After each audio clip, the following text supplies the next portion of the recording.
What makes a military great? Courage, discipline, love of country?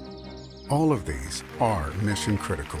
But as every commander knows, the men and women of logistical units play the crucial role in keeping the boots on the ground combat ready. Amateurs talk tactics, professionals talk logistics. Logistics in the Army is one of the most complex sciences of the world. Behind every great military are these hidden heroes. Their days are long, their jobs thankless, their sacrifice unknown, until now.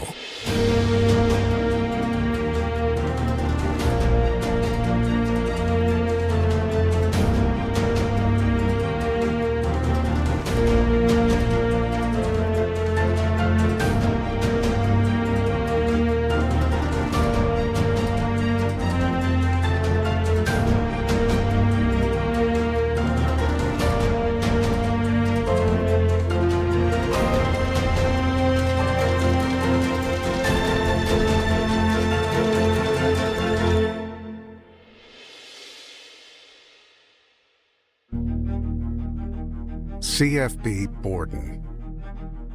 Canada's largest military training base is nestled among the sandy plains of southern Ontario.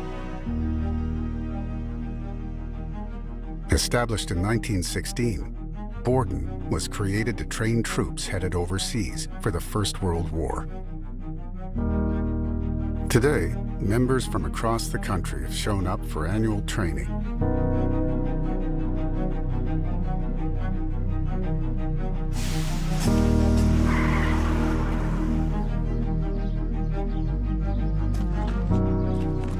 It takes gold braid and muscle to keep the big wheels rolling, but it also takes a skilled crew. Meet Master Corporal Rachel Kelly. She's part of a logistical team that keeps the tanks ready to go and the crews paid and resupplied. So, like a lot of people in the forces, a lot of family members in the past have been through. My great uncle was in World War II with the 429 Squadron in Norway, and unfortunately made the ultimate sacrifice, and so he's laid to rest in Norway. And my grandfather served with the Royal Canadian Air Force in Egypt, and my uncle and my dad both served at my old unit, the Lawrence Scots. And so that's where I first started, so it's kind of like a family regiment. North! Single file, from the left, remainder! Halt! Left, right, left, right, left, right, left! Left, right, left, right, left, right, left! We deploy. When combat trades are going out and deploying in the field, we're going to be there to receive them. So we go everywhere we're needed because we are a support trade. So we are all elements, and wherever we're required, we go. I love it. Rachel Kelly is the new kid on the block in a century-old institution, that of Canada's Logistics Service. Among the 71,000 members of Canada's Armed Forces are 16,000 logistical specialists, charged with keeping our soldiers fueled, paid, and resupplied. Now, the thing that makes us unique is that I believe our profit margin in the military is our readiness. It's our ability to deploy quickly to that right place, to that right time, and to do what we need to do fast. Brigadier General Carla Harding knows how important a job that is. She's been juggling logistics for Canada for over 20 years.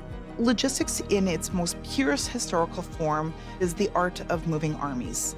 Inside the Canadian Armed Forces, we define it at its core of supply and transport, and then you have all those other critical pieces to it. Movements, food services, ammunition, human resources, finance, contracting. So logistics is really the thing that underpins everything you do, and I think the easiest way to define it, it's what you need. If you need it, chances are it's logistics. Canadian history has been shaped by logistics.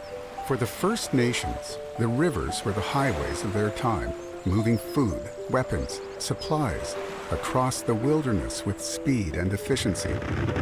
And the outcome of a defining battle of our past, the Plains of Abraham, was decided in large part due to a failure of logistics, So I think for most Canadians, we often hear about the story of the Plains of Abraham, of the British attacking, the French come out of the fort, they fight, the British win, and boom, there's Canada. But there's a lot more behind the story that we don't realize. In late August of 1759, British forces under the command of General Wolfe blockaded the French supply lines and landed troops at Lianzo-Foulon, cutting off their food and communication. These logistical maneuvers proved devastating to Montcalm and his troops. Low on food and with reduced patrols, their only choice was to leave the safety of their fort and fight. If you put yourself in the mind of Montcalm, his best plan is to come out of the fort and fight. If he doesn't, they're all going to starve to death over the next couple of weeks. So again, not having the rations, not being able to get resupplied, all resulted in the French having to fight on that plain. Our nation of Canada would have been a significantly different nation, maybe even two nations, had it not been for those failures in those logistic systems. In the years following Confederation, the British began recalling their army. Local militias were left to fill the void. However, they were poorly supplied and badly trained. If our young nation of Canada was to survive, a professional army was needed, and that would require the skills of specially trained behind-the-scenes supports, the trade of soldier logisticians. We see the militia in the late 1800s getting recruited with no professional logisticians to sustain them. People that will deal with ammunition, people that will build and use railways, horse transport, ship transport, all these types of things really get developed en masse in World War I.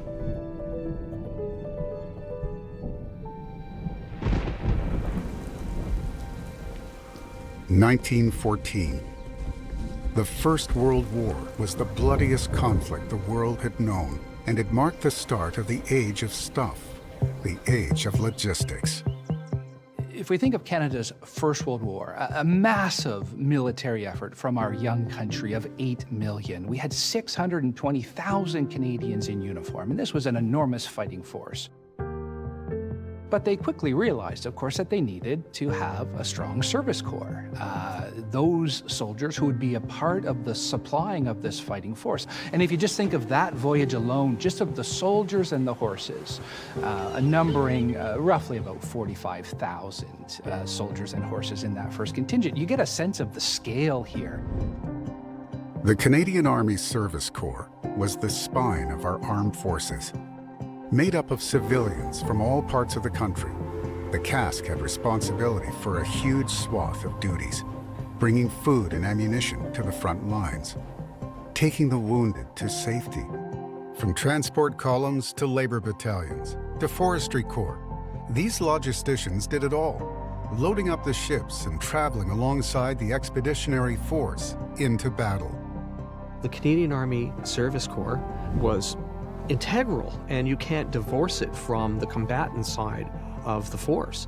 They can't operate without each other. We're talking about hundreds of thousands of tons of material being moved weekly, daily, and it is a remarkable feat when you consider it. Today we'd call it supply chain logistics. These guys wrote the book on it. Once supplies arrived at the shores of France, logisticians would deliver them further down the line by motor lorry, then rail, ultimately arriving at the front lines through the power of animal transport. Horses, they serve several roles during the war. The one that I think we think of most often in popular terms is cavalry. But the number of horses which were, used for cavalry purposes was comparatively small. Much more significant in terms of numbers and importance was the use of draft animals for transportation work. These animals are the linchpin for transportation at the closest point to the front line. And that, of course, puts them directly into harm's way, both the animals and their drivers as well. Over 6 million horses served in the First World War, pulling artillery, carrying supplies, transporting the wounded. Able to maneuver where trucks could not, horses would cover the last few critical miles, where roads often didn't exist. Animals had been used in warfare since forever, so that wasn't unfamiliar to anybody. But what was challenging in the context of the Western Front was just the sheer number of animals. During the lead up to the Battle of Vimy Ridge, when we had about 100,000 soldiers, we had 50,000 animals in our care. To keep them properly watered called for 600,000 gallons of water per day in a place where there's no immediate source of clean drinking water. So it just becomes a gargantuan transportation requirement. With veterinary personnel at a minimum, much of the duty of care fell to the logisticians who directly work with the animals, often the horse transport drivers of the CASC. One such driver was James Johnston, a scrappy New Brunswicker assigned to the 14th Canadian Machine Gun Company. As a horse transport driver, Jimmy Johnson had an experience that you don't really read much about. As was the custom, I think, of the time, a lot of New Brunswickers go down the road looking for work. He decided to enlist in early 1916, and he was still very young. He was only 18 years old when he enlisted. Dad transported ammunition and guns and supplies to the machine gun nests at the front lines. It was great danger. It couldn't have been any worse because the horses were big and they made a great target for German shelling. Perhaps the most poignant story, late in his tour at Passchendaele, he had gone forward to the machine gun positions and he was on his way back with one of his horses, and they passed another company coming forward. At that point, they became a very visible target to the Germans. They came under intense fire. It was completely in the open. He described it as a hail of bullets that sounded like mosquitoes whisking by him. And it hit the other company going forward, and it killed several of the horses and some of the drivers. He found one of the drivers who had been very seriously wounded. And he decided to stay and try to help him. But he was worried that if the horse stayed with him, it could be killed. The horse didn't want to go, and it turned around and it came back to stand beside him as he was helping the wounded driver. He realized at that point how much confidence the horse had in him, and it didn't want to leave him under such dangerous conditions. Fortunately, they both survived. Drivers and animals were in danger together all the time. The relationships that were formed between drivers and their animals were stronger even than you may have with your own pet. Because this wasn't just a pet, this wasn't just a companion, this was a comrade in arms. The First World War claimed over 60,000 Canadian lives. It would have been more had it not been for General Arthur Currie. Currie may have been an old-school soldier, but he knew success on the battlefield began with logistics. He built supply chains, introduced hot meals to the trenches, and used light rail to transport materiel to the front. All logistical improvements that proved to be critical when it came to a defining battle of the First World War, Vimy Ridge. We often look at Vimy Ridge as an inevitable Canadian victory, and of course it wasn't. It took enormous preparation over many months. It created a vast logistical network simply to get the shells to the guns. It was a titanic battle as part of a larger British and French offensive, and yet the Canadians had been given one of the most difficult points, Vimy Ridge, to capture. And the Germans had occupied it for over 2 years. They had fortified it. The 7-kilometer long ridge in northern France was a fortress, and few thought the Canadians could take it. And the way they did capture it, under command of Sir Julian Byng and all 4 Canadian divisions fighting together for the first time, was incredible preparation.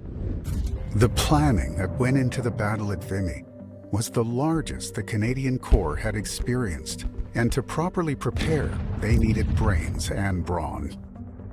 Models of the trenches were created, practice runs were conducted. Every bit of manpower was recruited: logisticians, labor units, engineers, and infantry. And then they began to dig. The construction that the Canadians did behind Vimy was known as the 6-foot barry. Everything was buried 6 feet or deeper so that incoming German shells couldn't destroy it. They have about 9 miles of trenches, which are a mess. So the Canadians dug down and built up with sandbags so that they were deeper and better protected. They dug huge underground subways, 12 of them, and they're wide enough and tall enough for 2 men to pass, walking fully equipped underground. They built a narrow gauge railway line, which was sunken down in a trench. The narrow gauge railway brought up about 1.5 million shells, in addition to which you've got to bury the communication lines. And they buried something like 27, 28 miles of cable. And so this incredible infrastructure which the Canadians created, the electrical cables, the trenches, the duct boards, all of that stuff was ready for the 9th of April when the battle began. And if it had not been for the logistical organization that was allowing material to go forward and often wounded and prisoners going to the rear, it's hard to say if the Canadians would have been able to hold Vimy Ridge. Our success at Vimy is now the stuff of legend. We went to war as a colony, but our soldiers came home to a nation. The newly crowned Royal Canadian Army Service Corps had shown the world the power of logistics.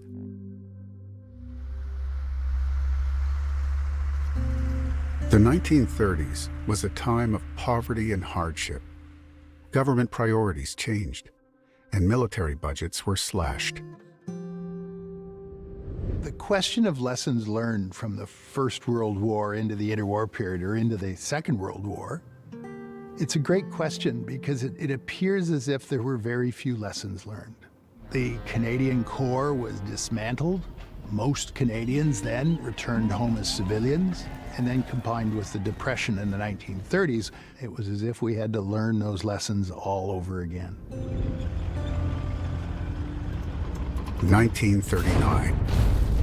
The outbreak of the Second World War caught Canada flat-footed. Underfunded and largely unprepared, the military underwent a rapid expansion. Our merchant navy quickly became a lifeline to Britain, with sailors risking life and limb to transport thousands of tons of foodstuffs and supplies across the treacherous waters of the Atlantic. 500,000 Canadians fought overseas, leaving a labor shortage back in Canada. From the fields to the factories to the parade grounds, Canadian women stepped forward, taking the reins as logistical specialists for the Air Force, Army, and Navy.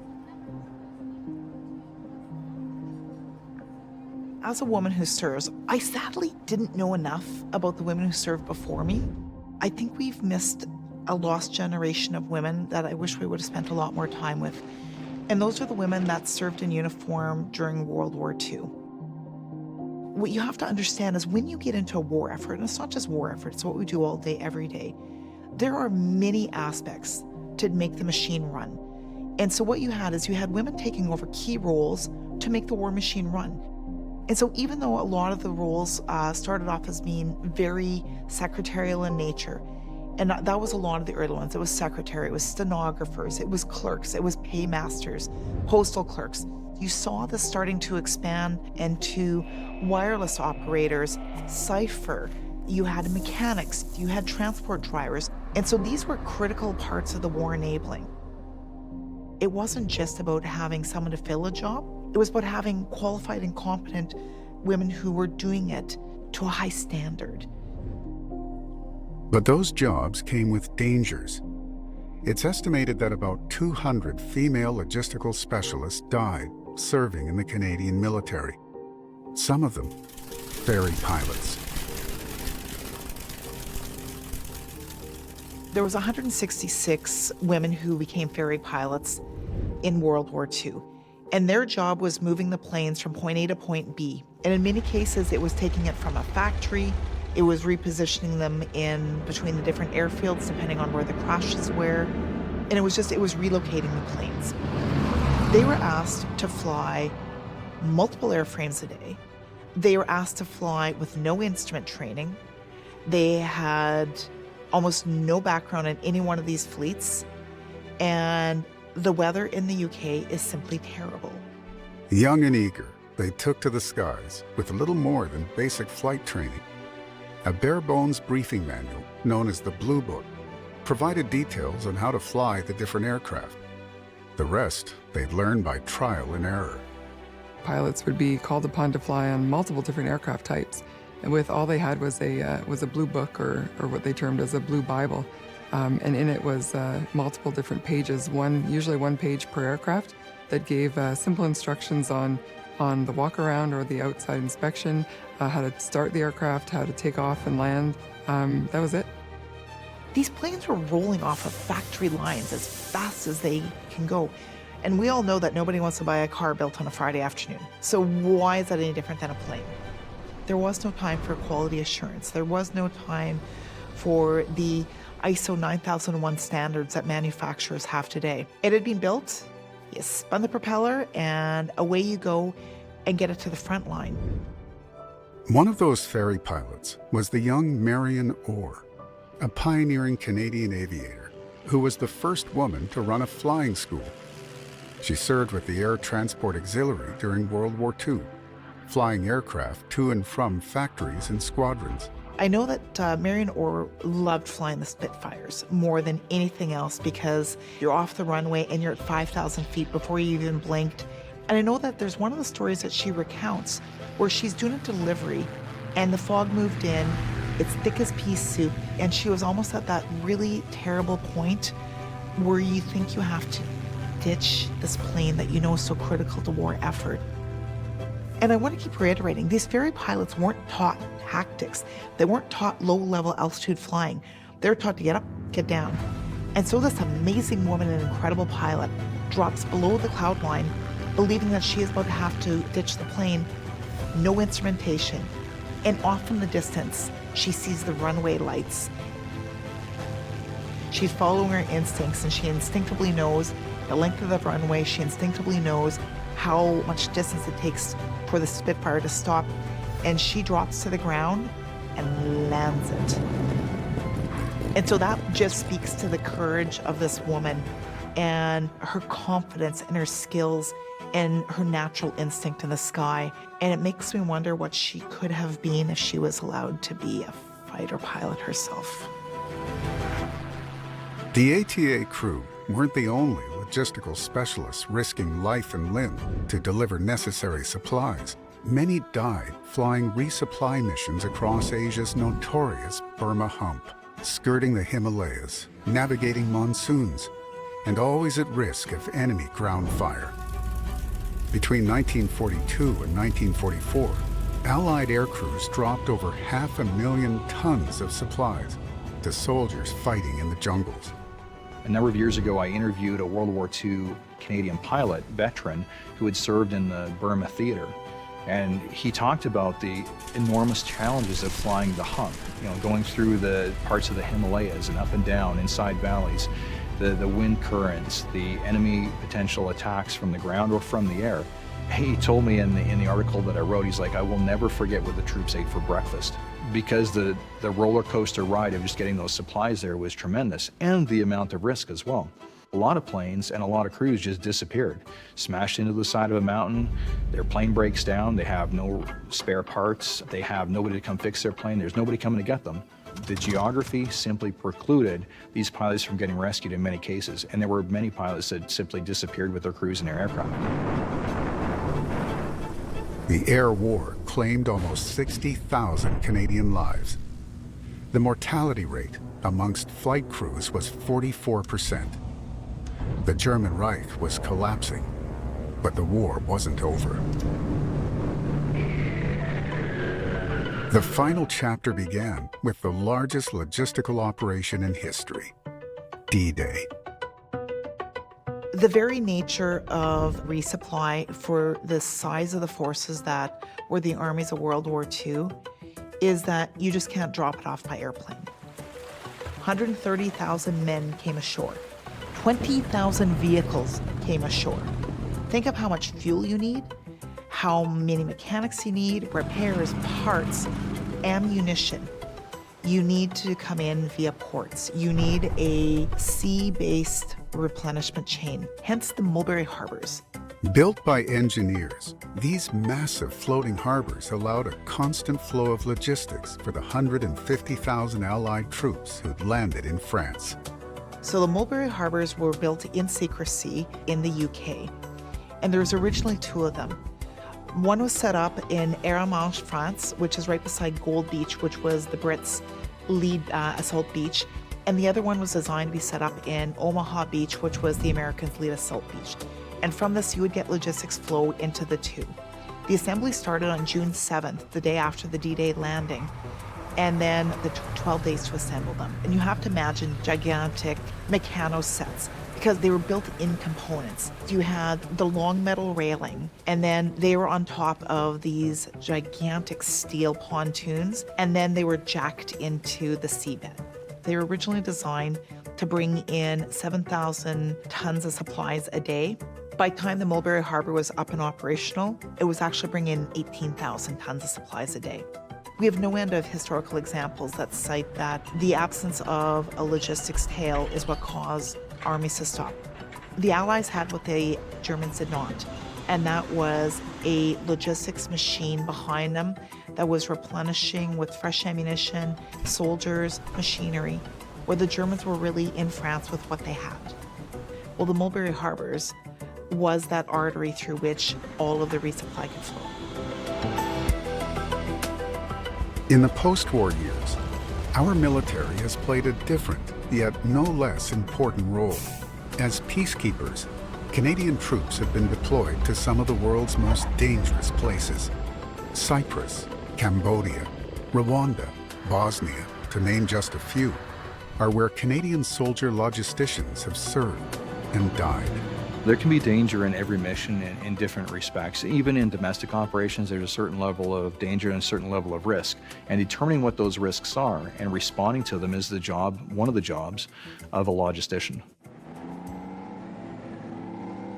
Risk is our business, and you cannot be an effective combat leader without taking risks. I'm Colonel Retired John Conrad. I was the commanding officer of the National Support Element in Kandahar, Afghanistan in 2006. 2006, Kandahar, Afghanistan. 40,000 members of the Canadian Armed Forces headed overseas in our largest and most dangerous deployment since the Second World War. The role of logistics in Afghanistan was to keep our fighting forces moving. Afghanistan's a landlocked country. You're so reliant on aircraft and on getting things by air onto the Kandahar airfield. Very much needing a fire hose, but having to derive all your supply through a straw. The lives of our frontline units depended on the flow of logistics. It was up to our truck drivers, soldiers like Doug Thorlickson, to get food, fuel, and most essential of all, ammunition from the airfields to wherever it was needed, once again placing those logistical teams directly into harm's way. The trucks were on the road all the time. Essentially, it's a 24/7 operation, but on average, the troops were probably working between 18, sometimes 20 hours a day, day in, day out. Serving an area over 300 kilometers across, the drivers in Afghanistan face something that your average trucker doesn't. IEDs. The roads were littered with improvised explosive devices, and logistical crews got used to expecting the worst. It was a very active enemy. The Taliban were a very determined adversary, and they were well prepared, and they were employing hidden explosives. They were shooting at us. At that point in time, almost 75% of my platoon had been involved in a significant incident in terms of a roadside bombing or mass casualty. Unfortunately, we were getting very practiced at being able to respond to those types of notifications.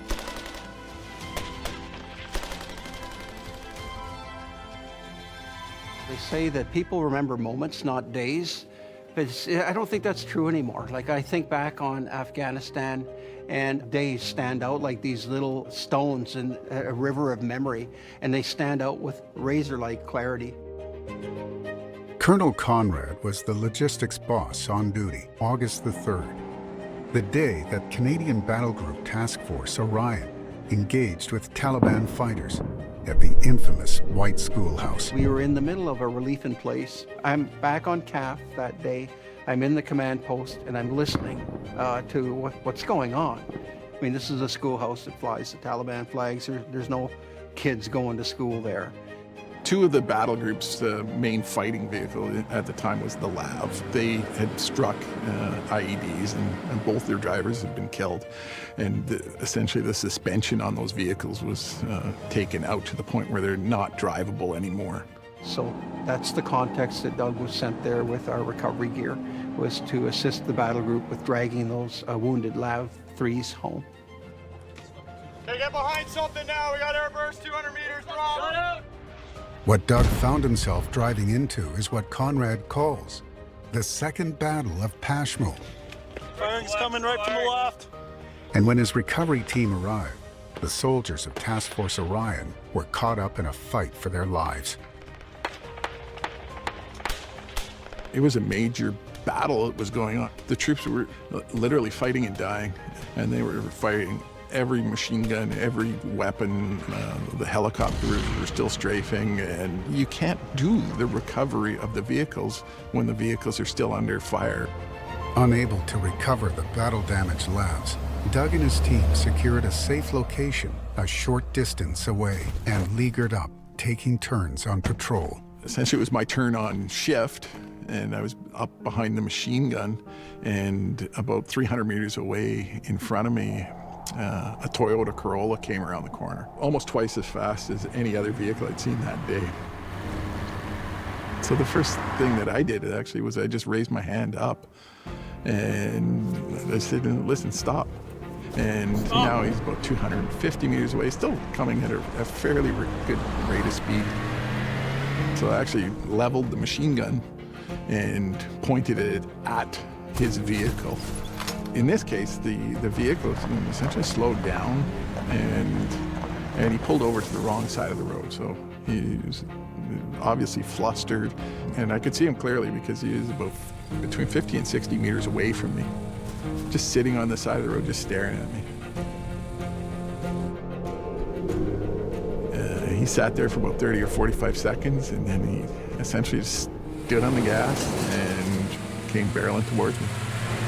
In that instant, I vividly remember time just compressing, and all things slowed down. And I remember just bringing the machine gun up and squeezing the trigger.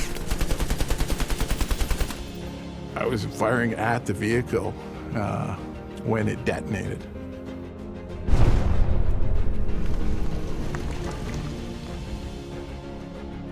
I did not feel the blast hit me, or so I thought, but in reality I'd been knocked out.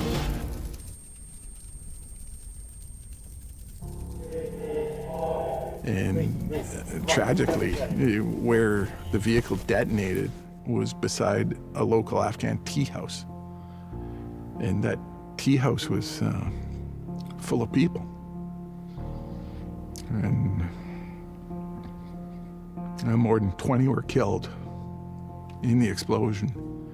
And every one of them was further away than I was. The only thing left of that vehicle was a portion of the engine block after it was determined that the vehicle was packed with between 5 and 6 155 millimeter artillery shells. A single artillery shell has a lethal killing radius of 300 meters. And I had 6 of these go off 20 meters away in front of me. So I should not be here right now. I can't say enough about Lieutenant Thorlickson. That day, his actions, it's the apotheosis of duty, right? He gave life back to all of his men and women who would have undoubtedly been killed and vaporized in the suicide explosion. And he saved all of the task force's recovery gear. Yeah, for that, I have great gratitude and respect and love for Lieutenant Thorlickson for the rest of his days.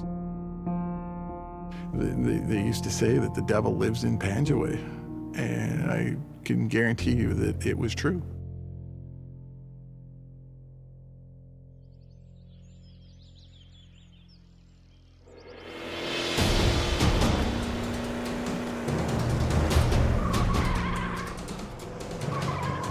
Back at base Borden, the next crop of recruits has arrived.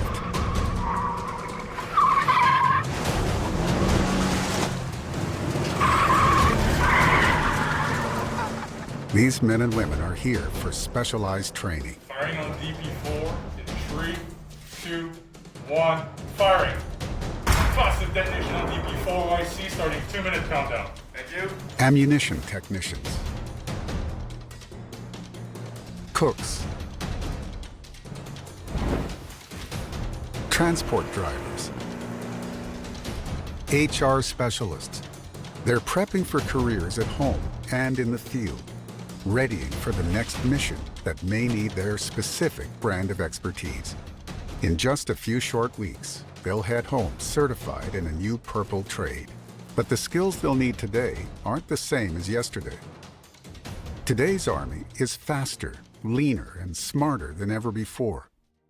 If you look at a lot of the work that's going on today, we have design thinking, we have systems thinking, data analytics, the study of supply chains, the just-in-time delivery, the how to get material at the right place at the right time.